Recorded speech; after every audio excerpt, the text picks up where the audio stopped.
Wendover Gorge, Chapter 6, First Part. In this era, there were swords that could cut through stone. There were also those that could slice through steel. However, they chose their masters. Cutting through stone and slicing steel were skills for an expert. At present, even out on the frontier, choked with warriors and superhuman hunters, and there was no woman who was known to slash through stone. Now, bringing her blade straight down on the marker, Iriya sliced halfway through it without meeting any real resistance, and then brought her arm back again. Suddenly, she realized that everything had ended. Around her were none of those who wait. The lights were out in each of the homes, all of which had become dilapidated ruins. "Meeker?" The huntress called out. "Miss Iriya." He immediately replied. He was close. Just as she was about to walk toward his voice, 3 cyborg horses came into view far down the road. A figure in a black coat rode one, and Meeker was on another. The third was Iriya's steed. They galloped up, and then Meeker jumped down and threw his arms around Iriya's neck. The girl bore his weight through sheer joy. "You're not hurt, are you?" "No problem. It was looking bad, but Dee saved me." "Oh, that's right. He was here too." The gorgeous hunter stood quietly before the two of them. "How do you know how to cut through that stone marker?" The question made the boy turn and look at Dee. "Go ahead and tell us. It was all your doing." Though the hunter's voice was steely, it somehow seemed gentle. The boy nodded. Through the darkness, Iriya saw his face flush of pride.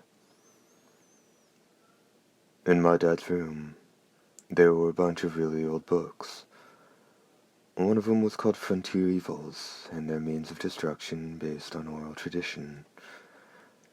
It was about all kinds of demons and monsters, how to go away from them, how to hide from them, and even a little bit of how to slay them.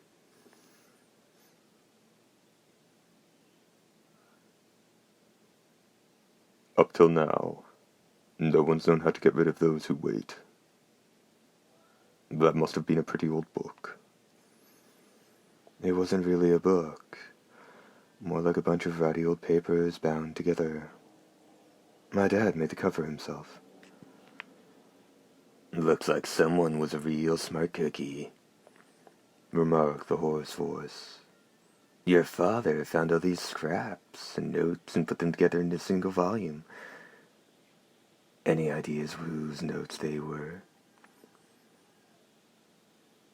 "Yeah, I think." Closing his eyes, Meeker's face took on an adult's grimace. "I'm pretty sure it was Montague, Father Montague Lord Jesson." "L.M.," the hoarse voice said, seeming satisfied. "You know him?" Iriya inquired. "He was an eccentric holy man who roamed all over the frontier about a century ago collecting all kinds of old legends and stories. But before he could put them all together into a single volume, he had a heart attack and died. Since he was staying at an inn for merchants when he croaked, his valuable possessions were gone before his relatives or apprentices could get there. And I heard that, aside from a small portion, his notes and other writings had scattered to the 4 winds. So the squirt's father got his hands on him, eh?"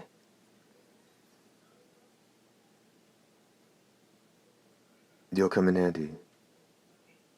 You just saved me and Dee too." "That's right," Dee said.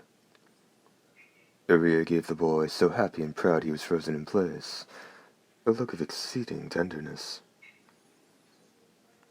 And so another legend falls. Let's go, Dee said. When they were just shy of the village gates, Iriya pressed her hand against her chest and halted her horse. "What is it?" Mika inquired with concern. Giving him a wry grin, she replied, "A present from my mom. A bitty little pendant. The chain must have snapped while I was fighting. It's probably no use, but I'll try to find it anyway. I'll catch up with you soon." "We'll wait 15 minutes, Dee said matter-of-factly.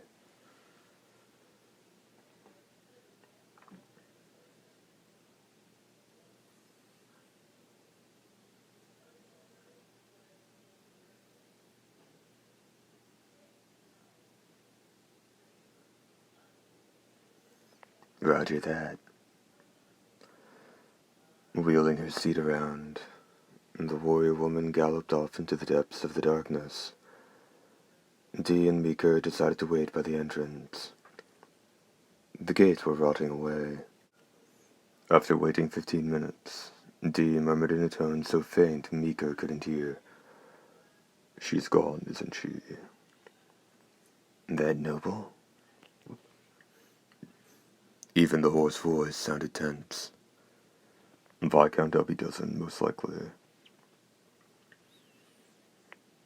"But how'd he manage it?" "Ask him."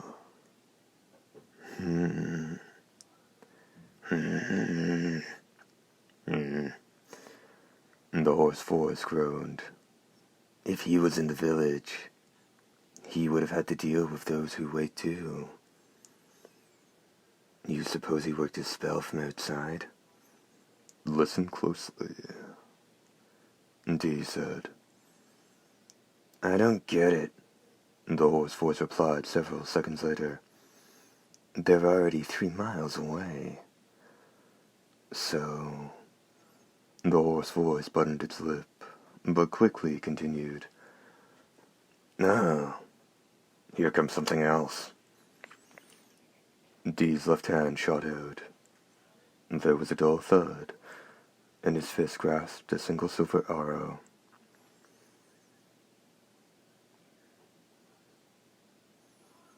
"There's a thread tied to the head of this arrow. Seems like you've got all kinds of handy acquaintances." Ignoring the taunting tone of the hoarse voice, Dee followed the thread so fine it would have been imperceptible to the naked eye.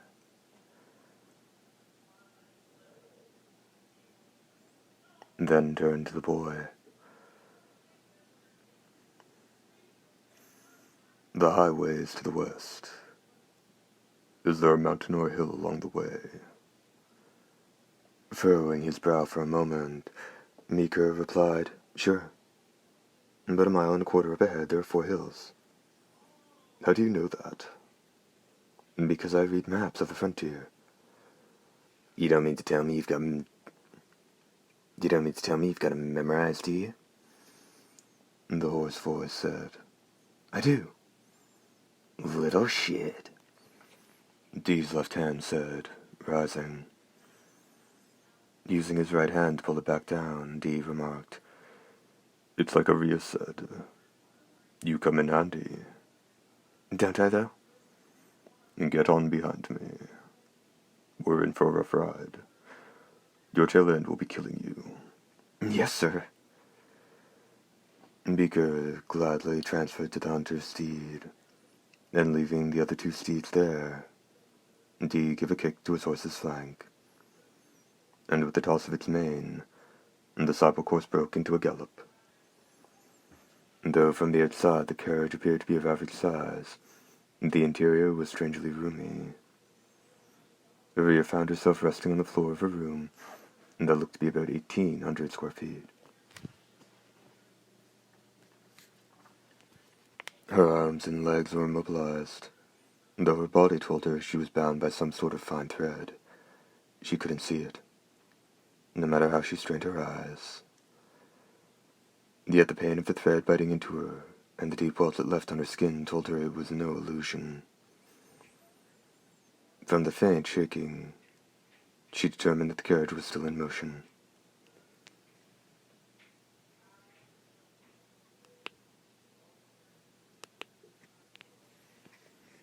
Beyond a few sofas and tables, a wide staircase rose in an elegant spiral. Iriya no longer found it odd that a carriage that looked from the outside like it would have room for just 4 occupants had a second story. As she was thinking about how she was going to escape, a figure in a black cape came down the stairs. "Send another dummy?" she asked. Iriya wasn't the least bit cowed. "I'm the genuine article." The caped figure came over. With the pale skin unique to the nobility, and red eyes that burned in the darkness, he had a slender frame that projected a particularly cruel image. "The horses that draw this carriage are unusually swift.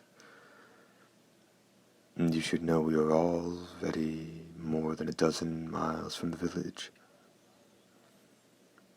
Not even the hunter known as D could possibly catch up to us.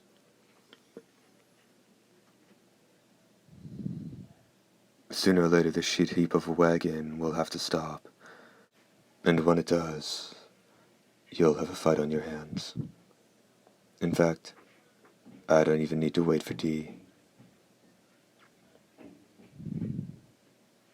I'll dispose of you myself." "Okay then, cut me free." It would appear you are merely capable of making threats, human. And yet, resting his hand against his slender chin, the Viscount stared thoughtfully at Iriya. Huntress though she was, the look was unsettling enough to freeze her solid. The Viscount quickly bent over and gazed at the nape of Iriya's neck. Though she tried to resist, her body was still bound tight. Iriya was seized by the fear of those vile fangs piercing her pale throat. Reaching for her trembling chin and examining her scrupulously, seemingly in spite of himself, the Viscount murmured, "It's as if we never bit you. Who could do such a thing?" "It's just your imagination," Iriya spat venomously. "No one bit me. If you want to, go ahead and try biting me now." "Yes," the Viscount said with a nod, and Iriya thought, damn it. That would be the best way to resolve this question, and I must thank you for making the suggestion. He smirked, stark fangs gleaming behind his lips. "Save your thanks for your son in hell. Regrettably, I have neither a wife nor a son, and therefore I was able to join my compatriots, night in and night out, for the delightful sport of feasting on human blood. And that as I did when we called on your home." "You mean to say that was a game for you?" Iriya asked in a voice like a crone's. "What else would it be? Killing your parents and abducting your siblings was merely a caprice. There was no need to tear open their throats, men we hardly wanted for servants. Give me back my father." Iriya's voice trembled. A torrent of almost insane rage surged through her supple form, trying to transform it into wrought iron. "Give me back my mother. And my brothers. Give me back my little sister." And what should the noble do but nod? "Very well. In Vinmal I told you as much. Now I shall reunite you. Jan." The Viscount's grin broadened. His right arm rose, his cape hiding the staircase from Iriya's view. Peering into her eyes, which had become vacant the instant she heard Jan's name, the nobleman grinned viciously. His cape quickly came down again. First part, end.